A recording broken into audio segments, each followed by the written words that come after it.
जय जिनेंद्र, आप सभी को वास्तु ज्योतिष और सिविल इंजीनियरिंग की दुनिया में आपका स्वागत है। हमने चर्चा की थी कि रत्न शास्त्र पर एक वीडियो अपलोड करूंगा, तो वो वीडियो आपके सामने प्रस्तुत कर रहा हूँ। रत्न मेरे गणित से तीसरे नंबर पर आता है। पहले नंबर पर दान का महत्व है, दूसरे नंबर पर मंत्र जाप का और तीसरे नंबर पर रत्न का नंबर है। पर तीसरा नंबर होने के बाद भी रत्न इतने महत्वपूर्ण क्यों है? 9 ग्रह 12 राशियाँ, 9 ग्रह के अलग अलग रत्न हैं। सूर्य का माणक, चंद्रमा का मोती,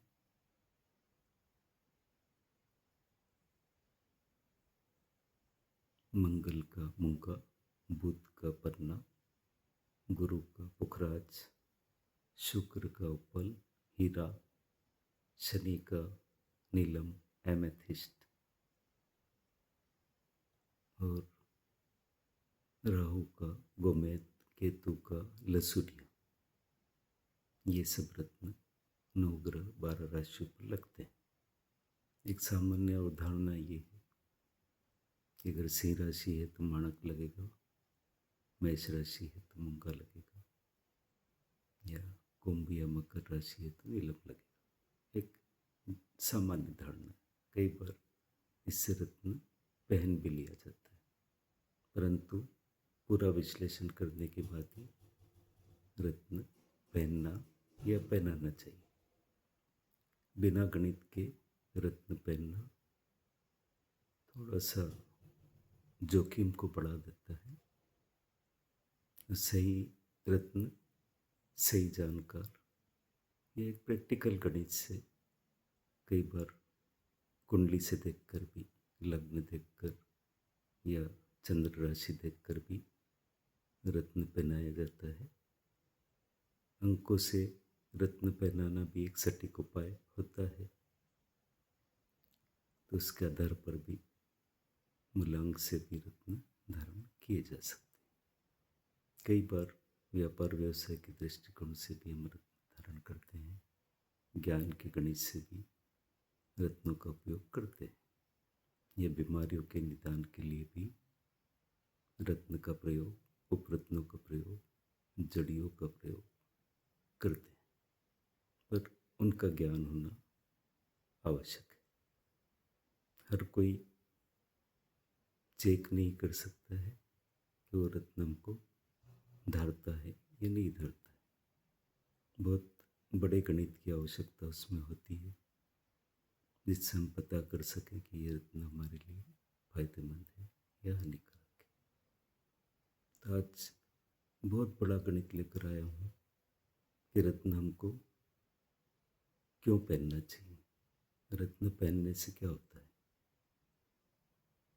आपने सुना होगा, अक्सर मैंने भी पेपर में भी मेरे लेख छपे हैं, चौराहे पर, पुलिया के ऊपर या तिराहे पर भयंकर एक्सीडेंट के योग बनते हैं, क्योंकि वहाँ पर गति का ध्यान भी नहीं रहता है, या कह सकते हैं कि वहाँ पर नेगेटिव एनर्जी अधिक मात्रा में होती है। तो अगर आपके हाथ में रत्न है तो वो क्या करता है, नेगेटिविटी के माहौल से साइंटिफिकली आपको बाहर निकाल देता है। धातुएं भी इसी तरह का काम करती है, क्योंकि एक्सीडेंट के समय हम मंत्र जाप शायद याद नहीं रहे कि कौन सा मंत्र हमारा है जिसकी जाप करने से हम बच सकते हैं।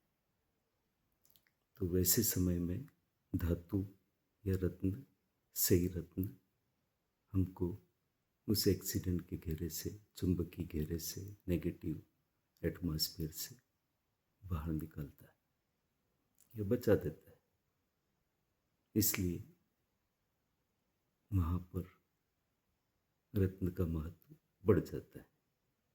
ठीक है, गरीब आदमी है तो अपनी हैसियत के हिसाब से रत्न पहनेगा, अमीर है तो दिखावे के हिसाब से अपने उच्चतम संपर्क के आधार पर रत्न धारण करेगा।